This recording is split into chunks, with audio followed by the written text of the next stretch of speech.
1st, 2022. I'll get with it. Try to keep these around 5 minutes would be fantastic.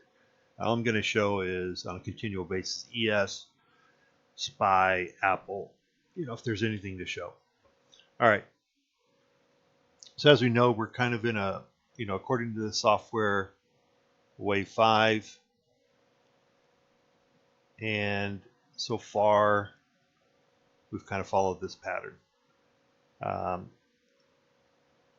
This was the Powell Tough Talk, I call it. And we had a nice little sell-off there. We ran into some support here and came up to the 50, dropped down, came up to the 50, dropped down, and last night we've been consolidating here. Yesterday I talked in my video about these two areas here, how potentially we could flip-flop. So I made the video at about 4,002 right in here. And what I talked about is we could come up and challenge the 50 moving average. And I would have liked to have seen us get above that and ideally challenge up in this area, my ultimate playbook. Obviously that didn't happen. Can't be right all the time. So what we did is we came up and challenged the 50 and we rejected. It took us pretty much all day. We had this area here which held up as support, and we lost that towards the end of the day. Last night, as soon as the Globex opened, we dropped down pretty hard, and we've kind of been consolidating in this little box area right here so far all night. We'll see what happens in the morning. Okay, so what I've done is I went back through and kind of, I'm a box guy or an area guy. I like, it's not that I like, it's just that that's what I see. That's what my mind sees, is areas. I see areas of support, like this area here, right? So this is a big box, but that would be a box for me. This is another box for me, right? And we can just box it up all day.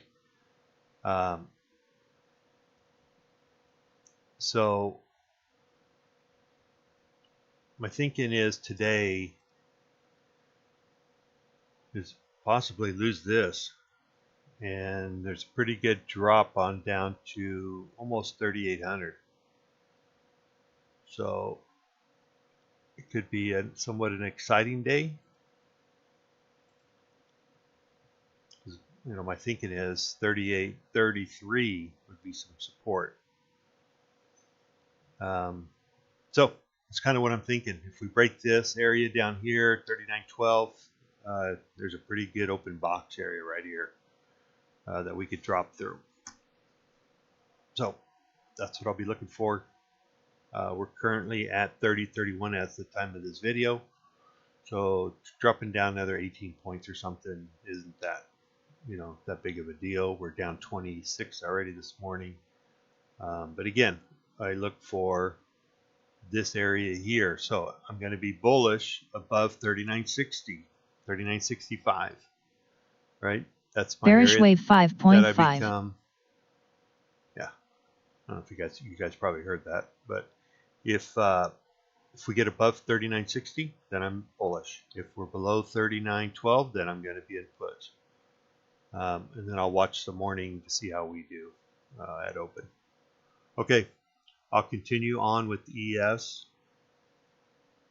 And here's my daily chart of ES.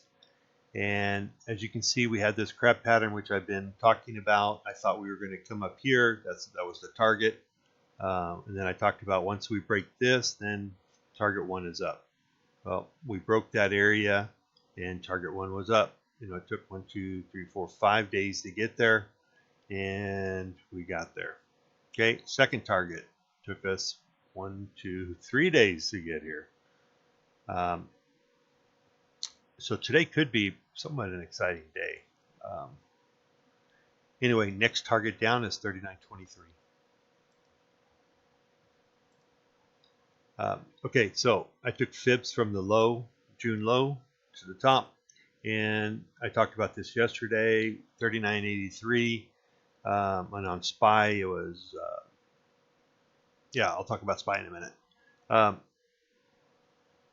So my next fib setting or area would be 3902. And 3902 is a 61.8. I've got to believe we're going to get a little bit of a bounce in there. So that's the first thing I'm looking for. Everybody looks for 61.8. I would not be surprised to see a pretty good move above the 50%. Then a failure. We'll see. And then that failure would lead down to 37.86. And that'll be the big one. So the question will be then is, do we hit that or do we continue on down? That'll be the big one. If we lose this, then this definitely is in play, meaning the low, 36.39. Okay, Apple and SPY for that matter. On my hour charts, I've got a little system playing the 9 and 21. I'm in limbo, or the only thing I can do is if Apple gaps up, which Apple is not going to gap up today. Apple is currently rare at 155, 156, so 155.95, closed at 157, so we're obviously going to drop down a little bit, and see if we fill the gap. And yeah, I'm in limbo with Apple. If Apple fills the gap, we got to be thinking short. So I would look at the ES, keep an eye on Apple. We could play once we fill the gap. If we show some weakness, then it's not a bad play. I like the whole numbers on Apple, so I like the 155 area. I don't have it marked. I probably should, but I do like the 155 on Apple. Close enough. My next area down then would be 150. 145, so forth. Okay, that's all I got.